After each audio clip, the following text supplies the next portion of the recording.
Assalamualaikum warahmatullahi wabarakatuh.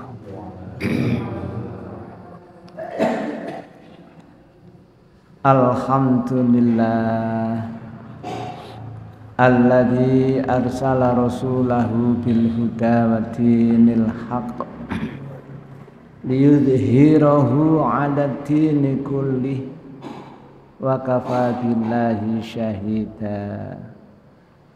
Allahumma salli wa sallim wa barik ala nabiyyina Muhammadin sallallahu alaihi wasallam wa ala alihi wa ashabihi ajma'in wa man tabi'ahum bi ihsanin ila yaumiddin.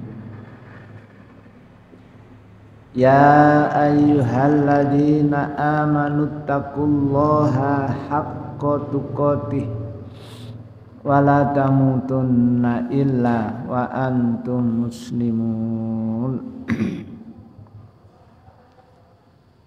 Amma ba'du fa inna asdaqal hadithi kitabullah wa khairal huda huda Muhammadin sallallahu alaihi wasallam. Syarrul umuri muhdatsatuha wa kullu muhdatsatin bid'ah wa kullu bid'atin dhalalah wa kullu dhalalatin finnar. Hadirin jamaah rahimani wa rahimakumullah. Puji syukur alhamdulillahi rabbil alamin. Allah takdirkan kita bertemu dalam rangka ngaji.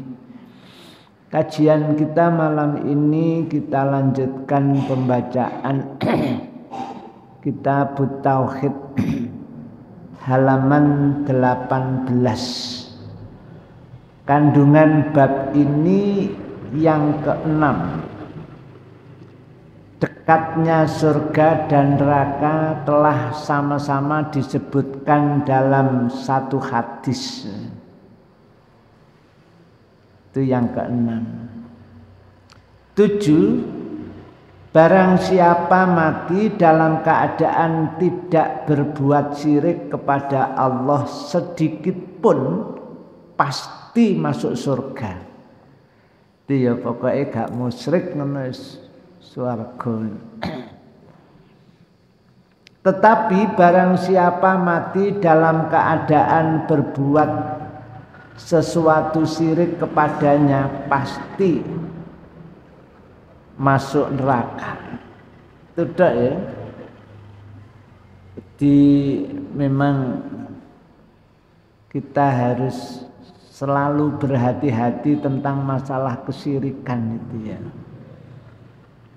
Sekalipun dia termasuk orang yang paling banyak ibadahnya, ibadah itu wis luar biasa ya. Macane Quran wae setiap hari khatam umpamanya itu ya. Tapi kalau masih ada di dalam hatinya itu sebuah kesyirikan ya. Apalagi syirik itu syirik yang besar ya. Wong syirik yang kecil saja Rasul sabdakan akhwafu ma akhafu alaikum syirkul asghar. Sungguh yang sangat aku khawatirkan kepada kalian adalah syirik kecil. Syirik kecil saja Nabi itu benar-benar khawatir kalau menimpa kita. Sahabat nanya, "Wa ma syirkul asghar ya Rasul? Syirik kecil itu apa wahai Rasul?" Rasul sabdakan ar-riya'u. Itu ya bahasan hadis sebelum ini. Jadi yang ke-7 pokoknya gak musyrik munggah swarga. Nek dilok Nabi itu khawatir dengan syirik kecil saja kayak gitu ya. Lebih-lebih melakukan syirik besar. Nek syirik besar itu langsung hangus ya, amalan ibadah itu total langsung hilang. Jadi kalau mati itu nggak ada hisab. Kalau syirik kecil itu yang hangus ya amalan ibadah yang dipamerkan itu ya, itu yang hangus. Tapi kalau syirik akbar langsung total. 8. Masalah penting yaitu bahwa Nabi Ibrahim memohon kepada Allah untuk diri dan anak cucunya supaya dijauhkan dari perbuatan menyembah berhala. Berhala itu sesuatu yang sudah dikenal oleh kita ya. Berhala cara Jawa ning ya berhala. Mungkin bahasa Indonesia ning patung dia.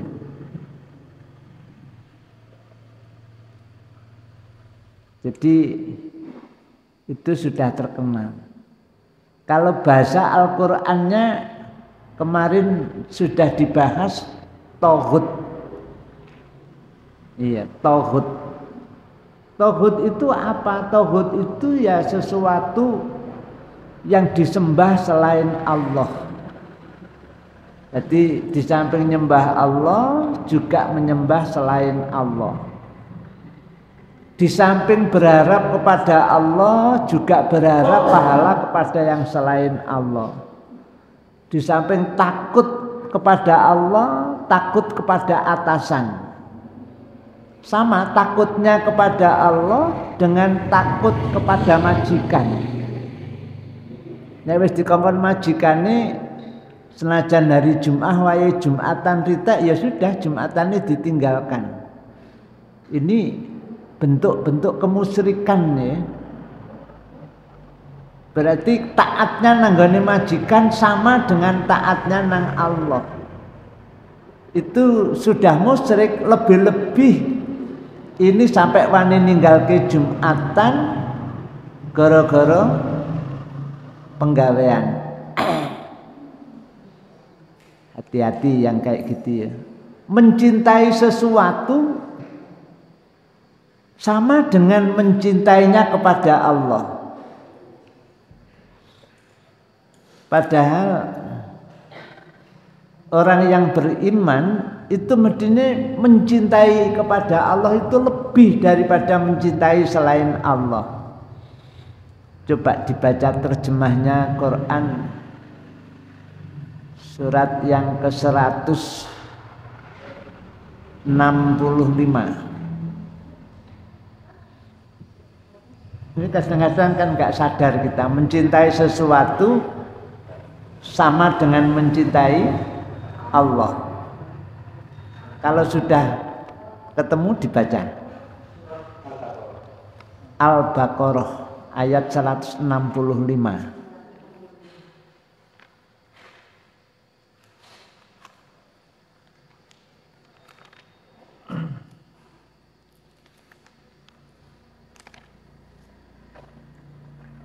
Monggo.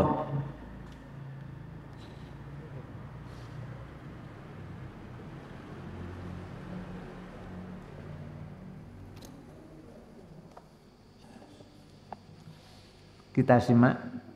Dan di antara manusia ada orang yang menyembah Tuhan selain Allah sebagai tandingan yang mereka cintai seperti mencintai Allah. Nah, yang mereka cintai seperti mencintai Allah. Lanjut. Adapun orang-orang yang beriman sangat besar cintanya kepada Allah. Nah, nek wong sing iman itu cintanya kepada Allah sangat besar. Tapi nek iki padha, di samping mencintai Allah ini 50%, cintanya kepada yang selain Allah 50%. Jadi sama, lanjut. Sekiranya orang-orang yang berbuat zalim itu melihat ketika mereka melihat azab pada hari kiamat bahwa kekuatan itu semuanya milik Allah dan bahwa Allah sangat berat azabnya, niscaya mereka menyesal. Iya, kayak gitu ya. Jadi bentuk mencintai Allah itu kalau orang yang beriman itu lebih besar cintanya.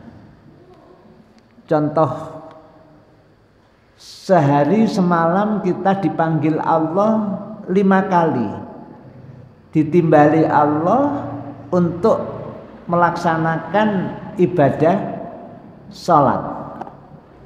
Tapi kadang-kadang sedang asyik dengan yang selain Allah, kupinge krungu kalau adzan sudah dikumandangkan. Kadang-kadang iku lho ana sing kok rada halus ya apa ya? Ini lihat ukuran cinta kepada Allah kok sampai podo dengan cintanya kepada yang selain Allah. Itu menurut ayat tadi belum beriman. Nah, orang yang beriman cintanya kepada Allah itu lebih besar daripada cintanya kepada yang selain Allah. Jadi itu ya bentuk-bentuk kemusyrikan yang kadang-kadang kita itu mencintai sesuatu terus sampai ninggalke sholat. Apa meneh ninggalke sholat, ninggalke jamaah sholat itu saja lho. Itu sudah sangat-sangat berbahaya. Ini yang kita harus hati-hati. 8, masalah penting yaitu bahwa Nabi Ibrahim memohon kepada Allah untuk diri dan anak cucunya supaya dijauhkan dari perbuatan menyembah berhala. Di kayak menyembah berhala ya apa ya, manggut-manggut pemantuk-mantuk di depan berhala. Tidak hanya itu ya, ternyata bentuk-bentuk kemusyrikan itu banyak sekali. Monggo dibaca yang ke-9. Nabi Ibrahim mengambil pelajaran dari keadaan sebagian besar manusia, yaitu bahwa mereka itu adalah sebagaimana kata beliau, Rabbi innahunna adlalna katsiran minan nas. Ya Tuhanku, sesungguhnya berhala-berhala itu telah menyesatkan kebanyakan dari manusia. Iya. Nek berhala yang berupa batu itu kan enggak seberapa ya. Tapi berhala yang berupa atasan. Kita punya atasan kita enggak ngerti agama, pamane lho ya. Sehingga mendidik kita, membimbing kita, menguasai kita, mengerjakan kita, pertimbangannya bukan syariat, tapi hanya keuntungan saja. Satu misal kerja yang sederhana, nguli batu, iki biasane nek dikumandangno asar, nek joragane iki ngerti iki kudune diistirahatke supaya salat dhisik. Setelah salat kepingin dilanjut ya monggo, enggak kepingin lanjut ya monggo. Yang penting pitungannya jelas. Nek asar laut iki ongkose piro, nek mari asar lanjut iki ongkose piro. Wong kayak gitu itu belum tentu sing bergodol iku juragane, belum tentu. Saya pernah tempo hari saat bangun itu tidak hanya sekali kita minta kalau asar itu laut. Habis asar dilanjut monggo, tidak monggo. Itu saja ya panggah. Tidak bisa tertib kok. Iya. Itu ya. Padahal kalau kita tidak sebagai majikan tidak memberi kesempatan dia untuk beribadah, terus kemudian para pembantu kita, para pekerja kita itu mentaati kita, Ya kena iku mang ya. Tuh, yang ke-8 makanya Nabi Allah Ibrahim berdoa kepada Allah dalam surah Ibrahim itu ayat yang ke-36, Rabbi innahunna adlalna katsiran minan nas.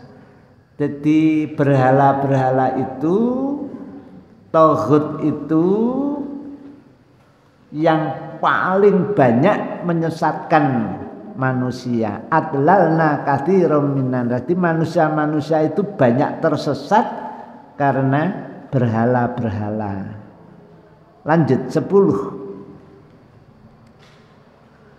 Bab ini mengandung tafsir kalimat la ilaha illallah sebagaimana dalam hadis yang diriwayatkan oleh Al-Bukhari, yaitu pembersihan diri dari syirik dan pemurnian ibadah kepada Allah. Ya, itu ya, pembersihan diri dari syirik dan pemurnian ibadah kepada Allah. Coba sekarang dibuka ayat yang ke-47 surah Al-Ankabut. Surah Al-Ankabut tempo hari surah yang ke-29. Iya. Ingat.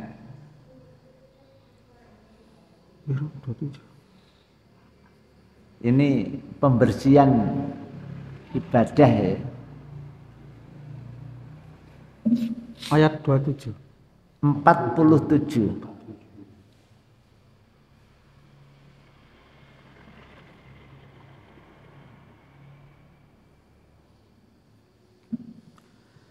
Dan demikianlah kami turunkan kitab Al-Quran kepadamu.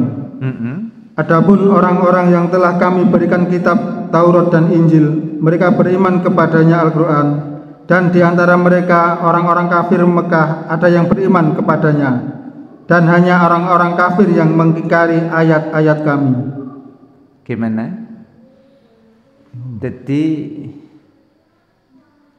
orang kalau mendurhakai ayat-ayat Allah hanyalah orang-orang kafir. Jadi dikongkon sholat malah gak sholat. Itu namanya mendurhakai Allah. Saiki nek ndonga dikongkon alon-alon. Dikongkon rendah hati dan suara yang pelan. Ikut diperintah Allah kayak gitu. Terus nek ndongane banter, itu termasuk mendurhakai apa enggak? Kata Allah kafir loh ya. Jadi semua orang yang beriman itu mentaati ayat-ayat kami. Yang tidak mentaati hanyalah orang-orang kafir. Ketemu akhiran tadi kan dikatakan hanya orang-orang kafirlah yang mendurhakai ayat-ayat kami. Itu ya. Jadi nek diperintah dikongkon ngirihke swara, swarane dibanterke. Itu termasuk mendurhakai apa enggak? Iya. Terus nek zikir iku dikongkon alon-alon gak oleh banter-banter. Bahkan zikir itu nganggo ati. Wadkur rabbaka fi nafsika, zikirlah kamu kepada Allah fi nafsika, di dalam hatimu. Jelas sekali ayatnya ya. Terus zikirnya dibanter-banterke. Sholawat itu apa ya? Sholawat itu doa loh ya. Allahumma sholli ala Muhammad, ya Allah turunkan rahmatmu ya Allah untuk atau kepada Nabi Muhammad.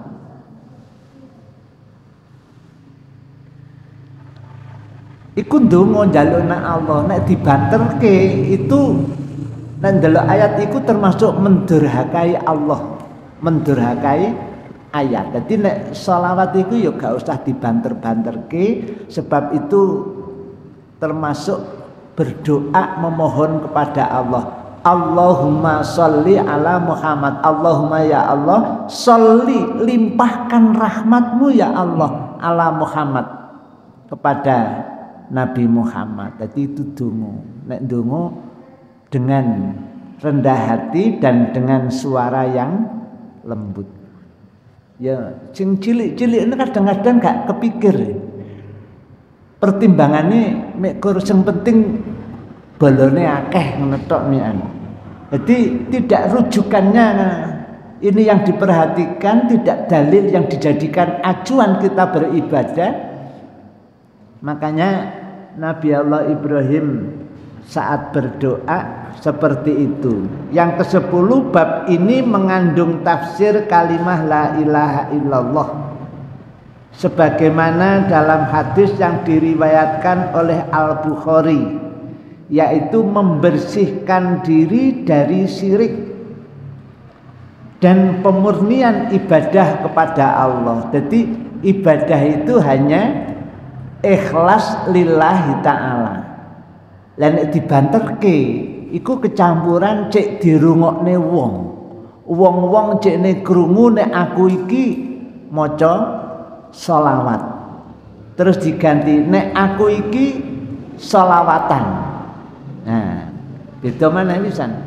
Sholawat dan sholawatan beda mana pisan? Donga karo kirim donga beda loh ya. Berdoa mohon kepada Allah, nek kirim donga beda mana? Jadi sudah memastikan doanya wis ditampa karo Allah terus dikirimke.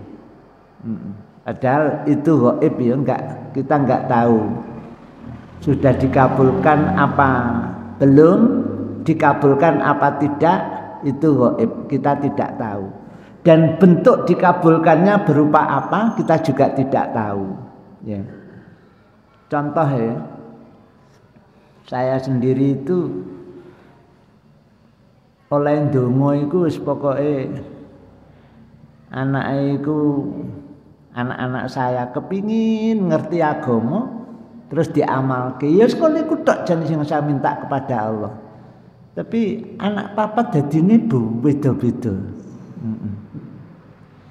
Akhirnya terus nyerah, ya sudah doanya Rabbana hablana min azwajina wa dzurriyyatina, leni dzurriyyah ini, wa qurrati a'yunina wa ja'alna lil muttaqina imam. Ya wis itu wis dadi apa pokoke wa ja'alna lil muttaqin, mudah-mudahan menjadi orang yang bertakwa, imama dan menjadi imam. Nek wis takwa jadi imam apik. Akhirnya ndongane ya wis iku nyerah sudah. Ya kepingine iku semuanya itu tak salah pondok menghafal Al-Qur'an. Nek wis ngapalke Qur'an iku belajar agama gampang. Tapi gurung sampai khatam kabur. Sing nomor 2 ya ngono. Tak kon ngapal ke Quran, gurung sampai khatam kabur. Sing nomor 3 ya ngono, gurung sampai khatam kabur. Sing nomor 4 kabur maneh. Maksudnya kabur iku gak gelem nerusno ngatamke oleh ngapal Quran mulai. Nomah akhirnya ngaji saya tak pending, tak tunggoi, tak semak dhewe. Akhirnya gak betah disemak karo bapake, kabur maneh. Akhirnya balik nang pondok baru tuntas 30 juz. Ya, itu loh. Jadi kadang-kadang kita itu mempunyai harapan anak seperti ini. Ya, yang niku padahal aku gak tahu loh ya, jenenge cedek politik gak tahu. Duh. Tahu-tahu anak saya itu kuliah di Kabupaten Jombang. Nunggone Undar itu ambil ilmu politik. Ambil hukum terus bareng langsung karena juga di Surabaya juga ilmu politik, jadi 2. dua tempat. Lah padahal aku mbiyen niku kepingine, saya kan SD saja enggak, jadi enggak pernah sekolah SD apa meneh SMP. Jadi kepinginku pokoknya ngaji, paham agama, diamalke, selesai sudah, ngono tok wis gak neko-neko. Tapi kayaknya kalau memahami agama, kalau Qur'ane gak hafal iki pancene rada suwe gitu lho.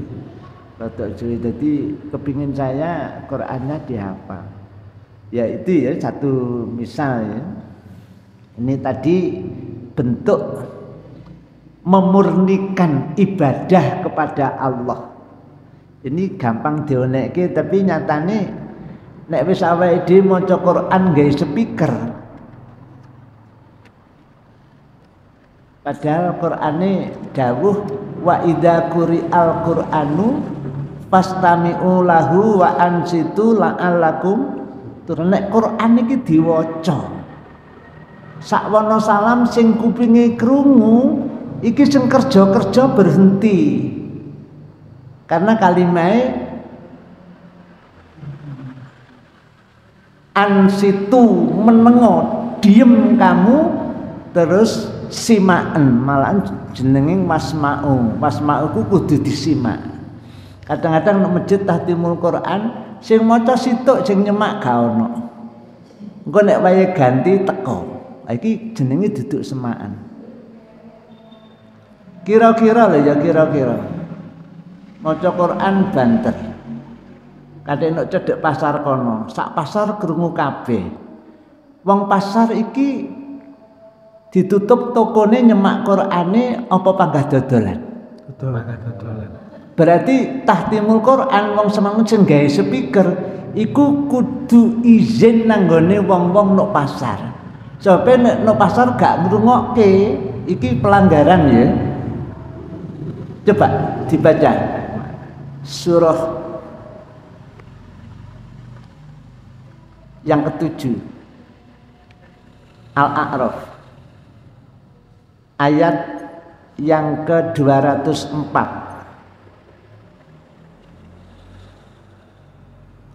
Langsung terjemahnya.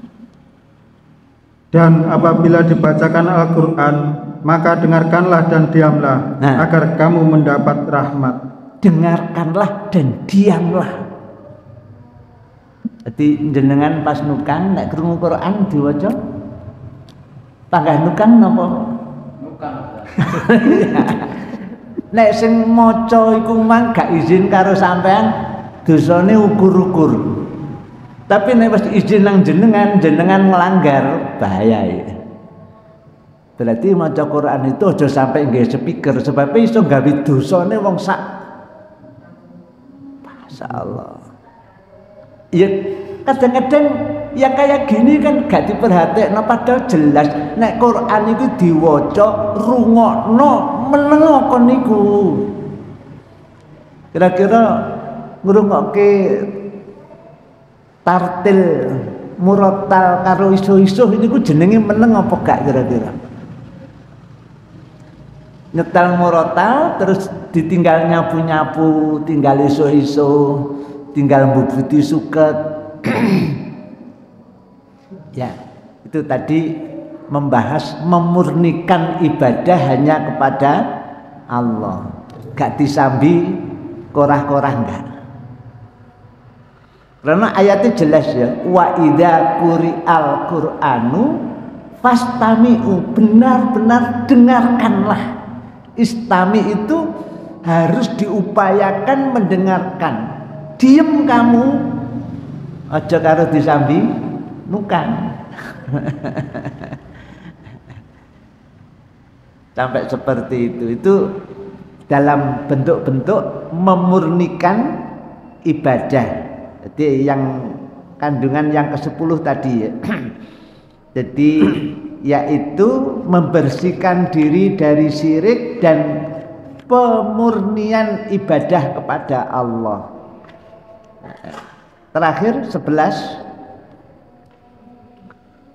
keutamaan orang yang dirinya bersih dari syirik. Jadi ya apa ya, kita itu hidup nenggone masyarakat itu Nek gak hati-hati iku sik panggah. Katut itu lho ya. Contoh jane wis ora kepingin katut. Saya mencontohkan diri saya sendiri ya. Tempo hari saya ke desa Panggung Asri, Kecamatan Panggung Rejo, Kabupaten Blitar. Tujuannya takziah. Karena wis keri nyampe sana mayite wis dikubur, kemudian saya syariatnya kan datang ke kuburan, sholat gaib atau sholat jenazah di kuburan. Terus di situ ada gagar mayang. Terus gagar mayang ini syariat dari mana ya? Jenengan bahas masalah perawatan jenazah itu sampai pirang wulan, setahun. Nah, ya. Itu enak enggak gagar mayang itu?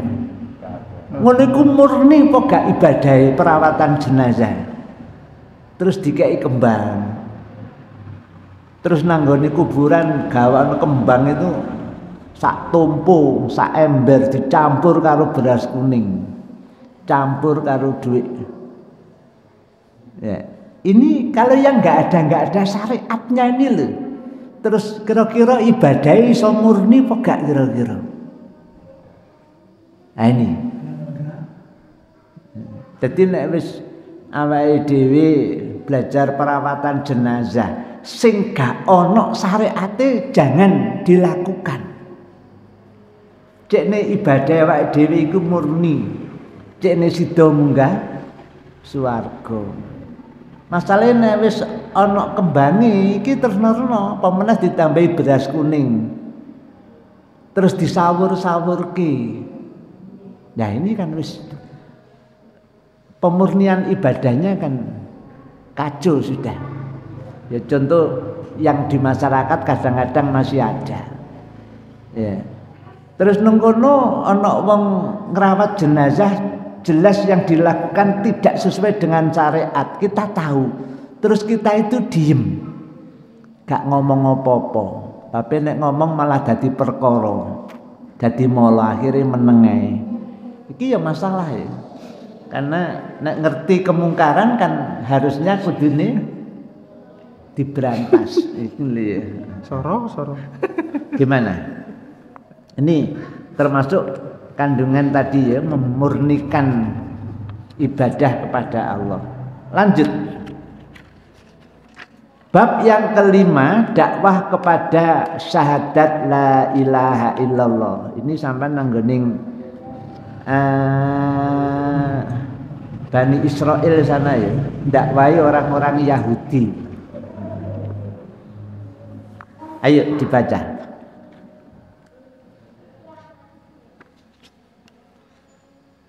Langsung artinya Ustaz. Iya, bab 5. Firman Allah, katakanlah inilah jalan agamaku. Aku dan orang-orang yang mengikutiku mengajak kamu kepada Allah dengan hujah yang nyata.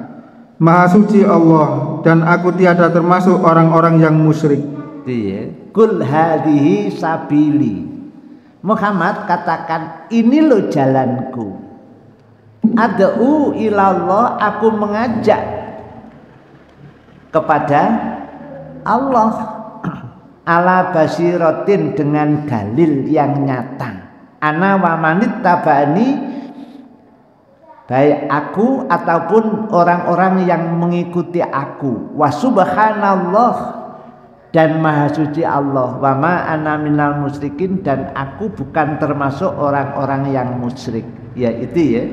Jadi dakwah kepada syahadat la ilaha illallah, maksudnya menyampaikan kalimat la ilaha illallah kepada siapapun yang belum Islam, yang belum muslim. Kita berkewajiban mengajak kepada mereka untuk menjadi muslim. Tapi nunggone undang-undange negara ning awake dhewe enggak boleh mempengaruhi. Gimana? Boleh jenengan teko nang omah-omah nggone wong Nasrani, ngene wong untuk mengucapkan 2 kalimat syahadat. Ya. Ini perintah agama loh ya. Jadi dakwah kepada syahadat la ilaha illallah maksudnya mengajak orang untuk mengucapkan kalimat la ilaha illallah. Lanjut. Ibnu Abbas radhiyallahu an menuturkan bahwa Rasulullah shallallahu alaihi wasallam tatkala mengutus Mu'ad ke Yaman, bersabdalah beliau kepadanya, sesungguhnya kamu akan mendatangi kaum ahli kitab, maka hendaklah pertama kali dakwah yang kamu sampaikan kepada mereka ialah syahadat la ilaha illallah. Dalam riwayat lain disebutkan supaya mereka mentauhidkan Allah. Jika mereka telah mematuhi apa yang kamu dakwakan itu, maka sampaikanlah kepada mereka bahwa Allah mewajibkan kepada mereka sholat 5 waktu sehari semalam. Jika mereka telah mematuhi apa yang kamu sampaikan itu, maka sampaikanlah kepada mereka bahwa Allah mewajibkan kepada mereka zakat yang diambil dari orang-orang kaya dari mereka untuk diberikan kepada orang-orang fakir dari mereka. Dan jika mereka telah mematuhi apa yang kamu sampaikan itu, maka jauhkanlah dirimu dari harta pilihan mereka, dan takutlah kamu dari doa orang mazlum atau teraniaya, karena sesungguhnya tiada suatu tabir penghalang pun antara doanya dan Allah. Itu ya.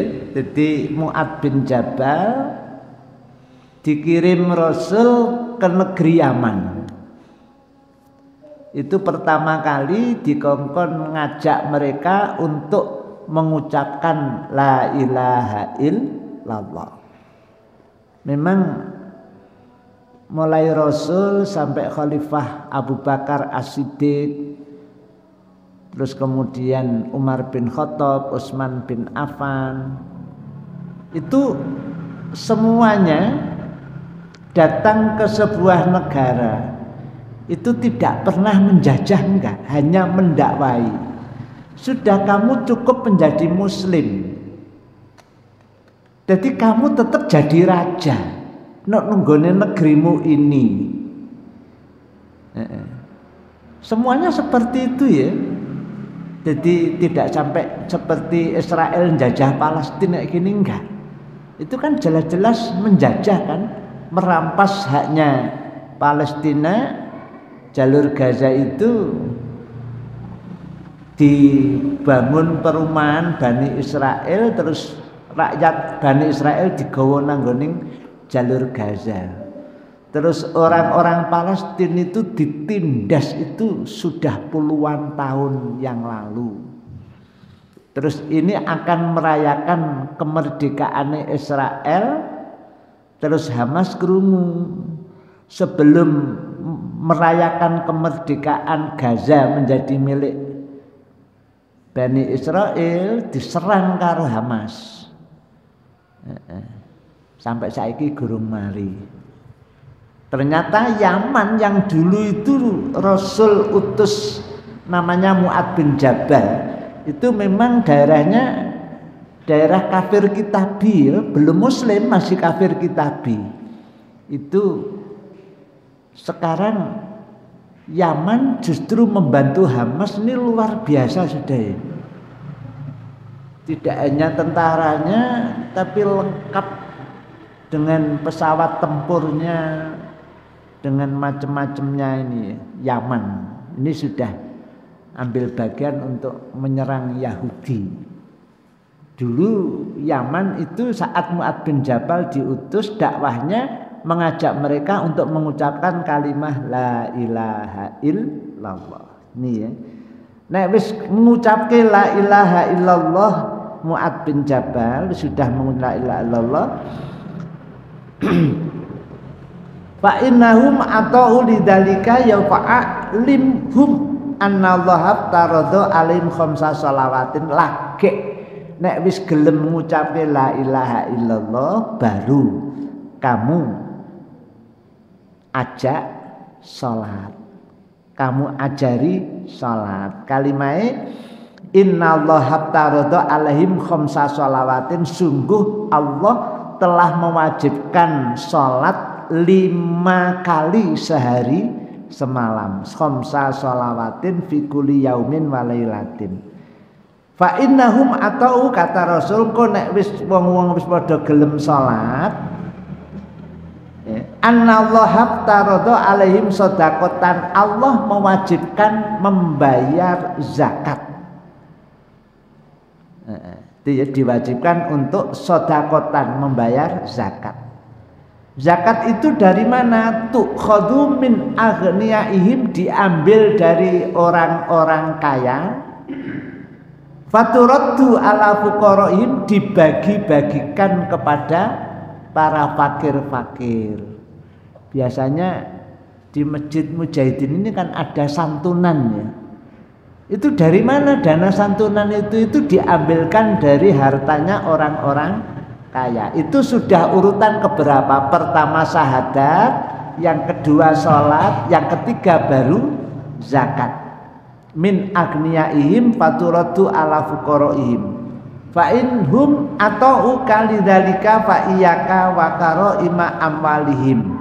Wattaqi da'watal madlum fa innahu laisa bainaha wa bainallahi hijab. Nah wis kaya ngene iku kon kudu hati-hati dengan doanya orang yang didolimi. Jadi doanya orang Palestina ini mandi betul ya. Itu sangat-sangat mustajabah doanya itu. Karena didolimi sudah sekian tahun. Mbah sampai kapan iki perange? Saulan punjul. Ya, itu tadi ya. Jadi ini tadi Rasul ngutus sahabat siapa tadi? Mu'ad bin Jabal kan? Mu'ad bin Jabal dulu masih kecil dibonceng sama Nabi ya. Terus ditanya sama Nabi, "Kon ngerti tak hak dan kewajiban Allah? Dan tahukah kamu hak kewajiban hamba?" Mu'ad bin Jabal karena digonceng di atas khimar menjawab, "Allahu wa rasuluhu a'lam." Yang paling tahu itu ya Rasul hanya Allah dan utusannya. Akhirnya Rasul jelaskan hak Allah dari hamba itu adalah diibadahi dan tidak disekutukan kepada apapun. Terus hak hamba adalah tidak disiksa jika hamba sudah mengibadahi Allah dan tidak menyekutukan kepada apapun. Itu ya. Berhubung Kanjeng Isa ini sudah enggak ada yang dibahas. Itu tadi satu ayat Al-Quran dan satu hadis ya. Hadisnya masih berikutnya lebih panjang dari yang tadi. Kandungannya juga banyak ini. Ini sampai 30 kandungan di dalam bab ini. Insya Allah seperti ini dulu. Terus penting. Ayat 204 tadi. Iya, gimana? Iya. Itu kan yang mendengarkan rahmat kita sepakat kita melanggar sanksi. Iya, otomatis. Soalnya kan setiap hari itu ada saja yang baca Al-Quran dengan suara yang keras. Iya. Kalau kita selalu mendengarkan kita nggak bisa aktivitas. Guling kendile ya. Ya ini lho. Jadi mulakno perlu sekali ilmu itu mikir balik-balik tahtimul Quran, tapi hak dan kewajiban orang yang kerja ini enggak diberikan itu. Terus sing dosa sapa? Ya padha dosane ya sing gak ngrungokke ya dosa. Sing banterne swara ya. Barangkali bisa diartikan kamu mendapat rahmat.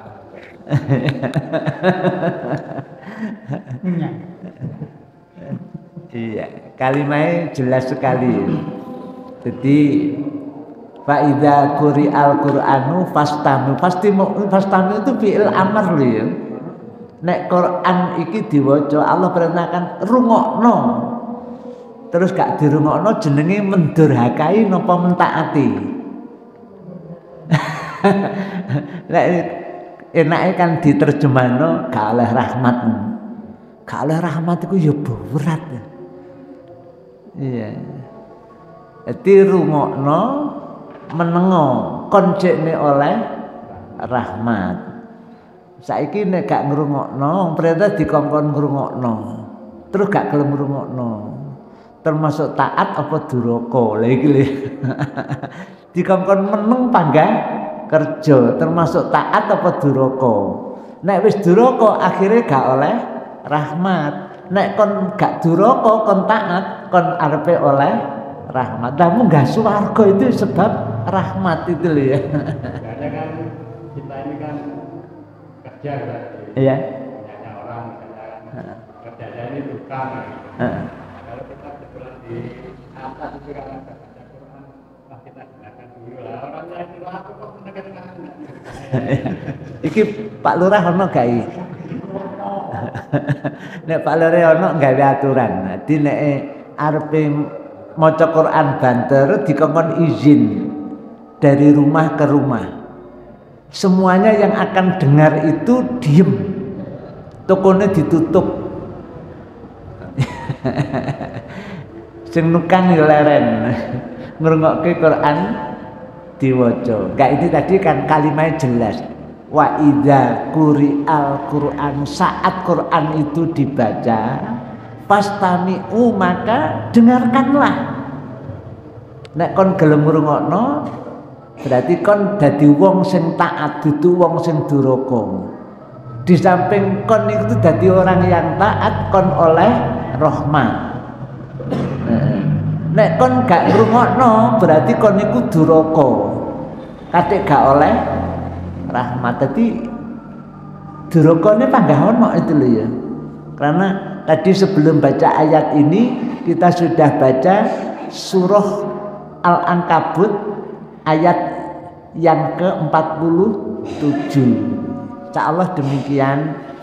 Ya, mudah-mudahan nanti Pak Lurahnya gawe undang-undang sing arepe maca Quran banter izin dulu dari rumah ke rumah. Gak cukup izin nang nggoning tapi harus dari rumah ke rumah. Sing krungu masalah kewajiban ngrungokke.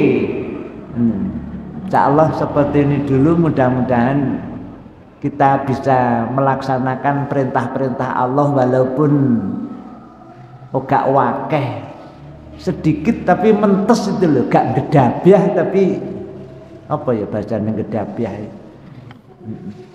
Jadi malah gak oleh. Kira-kira ganjarane karo dosane akeh ndi? Lah ndadekno wong sing krungu-krungu malah dadi dosa iki, dadi duraka iku. Nek wae maca iku sore wis wong laut ngono insyaallah rada-rada aman. Tapi panggah ana wong duwe kesibukan, nah wae bal-balan ya. Sing bal-balan kok dikon mandeg dhisik kira-kira. Kalau bulan puasa kan terus-terusan tak ada. Lah iya. Ngono ki izino. Wong-wong nek nggih kula ngizinaken, mijing kula tak kendel mboten nukang, mboten kerja, kula tak nyimak krana perintahe fastami'u padha nyemakno nira kabeh. Wa ansitu lan menengo nira kabeh. Perintahe ngono masalahe. Iya, insyaallah. Demikian, mudah-mudahan kita bisa mengamalkan ya. Jadi nek maca Quran, tadimul Quran diusahakan pengeras suarane gak atik metu teko nggone masjid. Nek jero tok sing nyemak tok sing krungu, sing wong kerja ben panggah kerja. Demikian subhanakallahumma bihamdika asyhadu an la ilaha illa anta astaghfiruka wa atubu ilaik. Mohon maaf. Assalamualaikum warahmatullahi wabarakatuh. Waalaikumsalam warahmatullahi wabarakatuh.